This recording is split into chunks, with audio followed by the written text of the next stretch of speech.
Salve Miki, welcome back to Viva Latina and welcome to our Latin literature review videos. In this video, we're going to start with Quintilian and go all the way down to Juvenal. So let's start with Quintilian now. He was a rhetorician born in 35 AD in Spain in a town called Caliguris.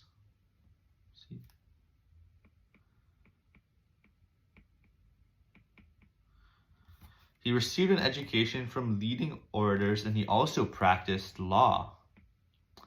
He was the first to receive a paid professorship from Vespasian.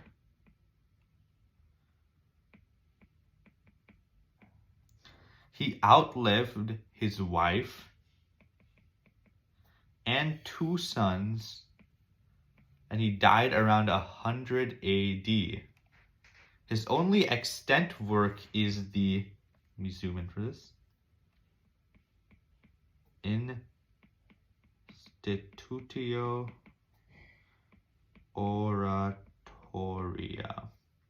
which is a 12-book treatise on being the perfect orator. So let's look at the Institutio Oratoria. It explains that the orator must have personal integrity. It emphasizes the importance of having a technique. It calls for wide reading and vast knowledge, and it encourages precise connection of words and subjects. It advises against being too grandiose or too uninspiring. He also wrote a lost treatise called the De Causis Corrupti Eloquentiae. Then we have Martial's comment. So Martial commented that Quintilian was the supreme guide of wayward youth. So that's Quintilian. Now let's move on to Marcus Annius Lucanus, or Lucan. He was an epic poem born in Corduba in 39. He was nephew to Seneca, and he received a good education in Rome. He was a talented and favorite of Nero, who appointed him quaestor.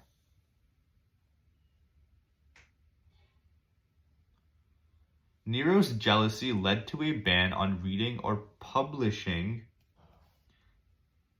his poetry. Then Lucan joined the Pisonian conspiracy, and he was forced to commit suicide on April 30th, 65. His only extant work is the unfinished Bellum Civile, often called the Pharsalia. This is an epic poem in 10 books about Caesar's struggle against the senatorial party. This was written in Dactylic Examiner, and it lacks the interventions of deities, or like gods and goddesses. It portrays Caesar as a villain, complementary of Pompey,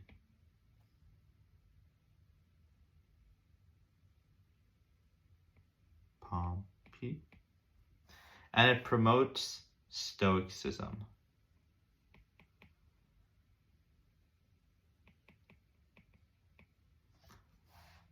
Okay, let's move on to Petronius.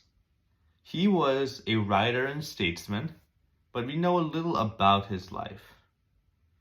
He served as a consul under Nero,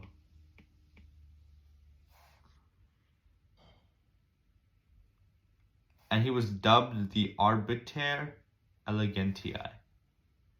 He took his own life in 65 part of the failed Pisonian conspiracy, similar to Lucan. He was regarded as the author of the Satyricon,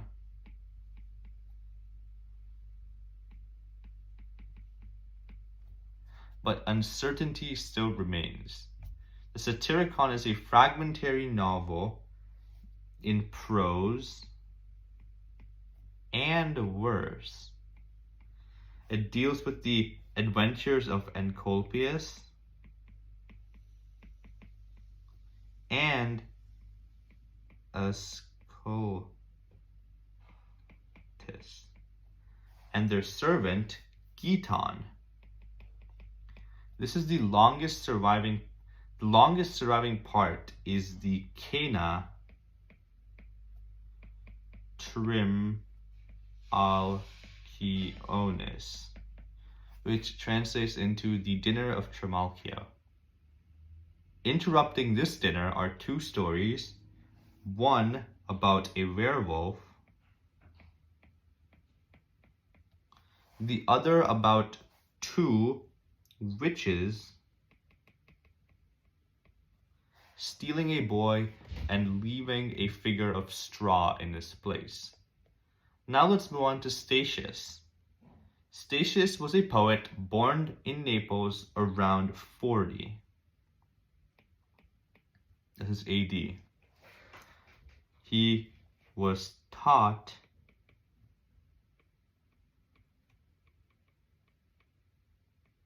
poetry by his father. He lived in Rome until 94 and then returned back to Naples. He died in 96 in Naples. He wrote the Thebaid, an epic poem in 12 books narrating the feud between Polynices and Eteocles. I spelled that wrong. Eteocles. And the 7 against Thebes legend. He initiated the Achillid,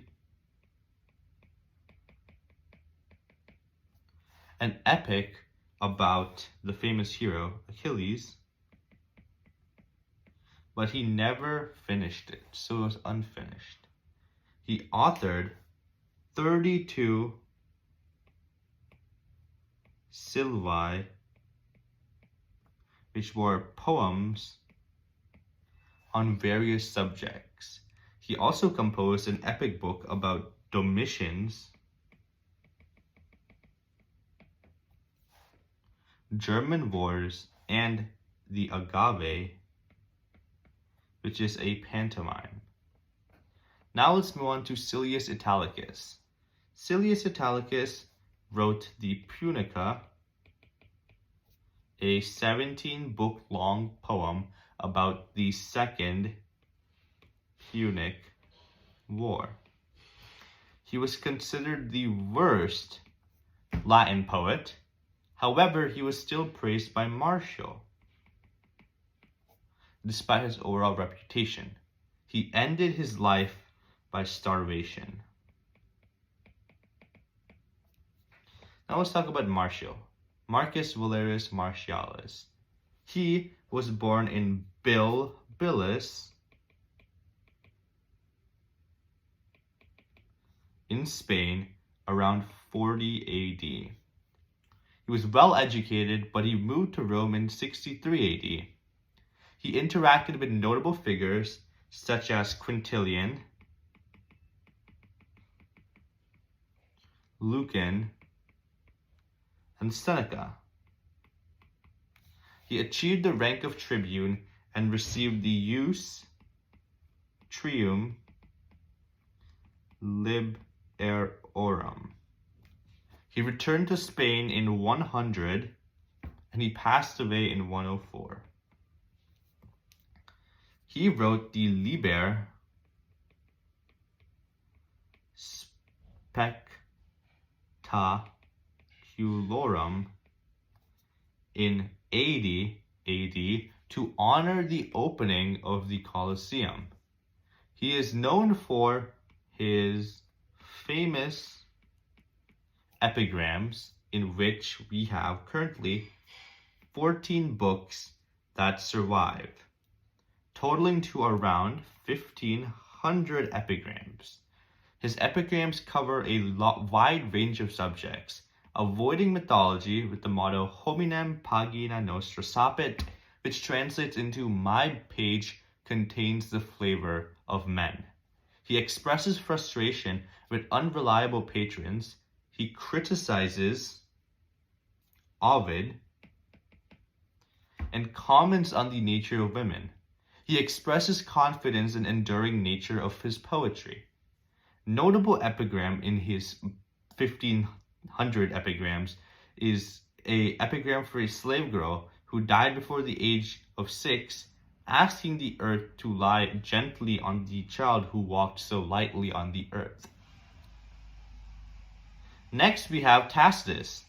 Tacitus was born in northern Italy.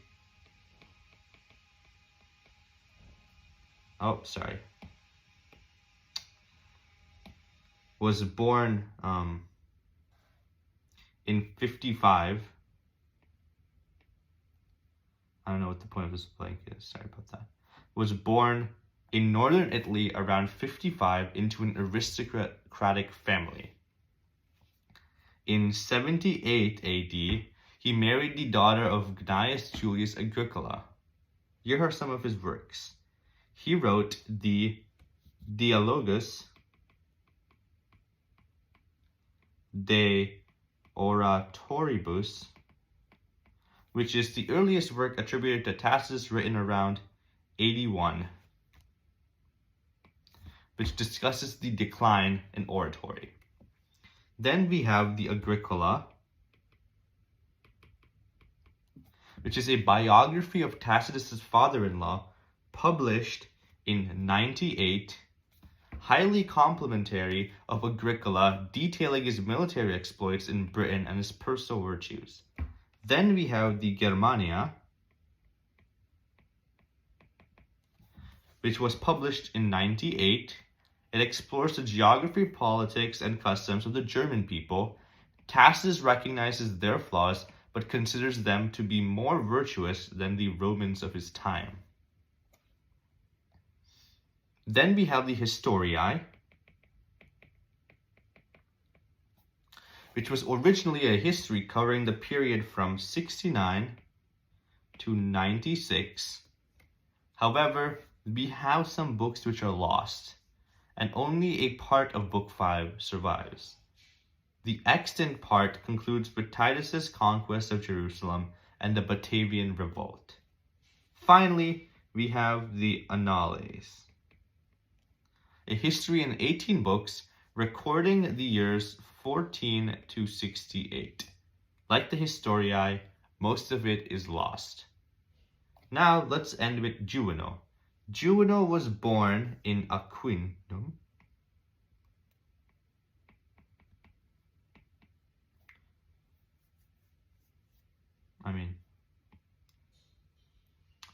around 60 AD. He resided in Rome during the reign of Domitian. He was banished by Domitian to Egypt, possibly for mentioning an actor, Paris, who had had an affair with the emperor's wife. He returned to Rome in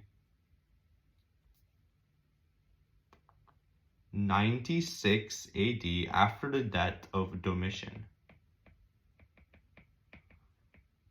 He possibly was aided by the emperor Hadrian in obtaining a farm at the Tiber. He died around 130 AD. and he ended his life by writing 16 satires in total. So, thank you so much for following with me. In the next video, we will conclude Latin literature for the Visual Study Guide. Thank you so much, and see you in the next video.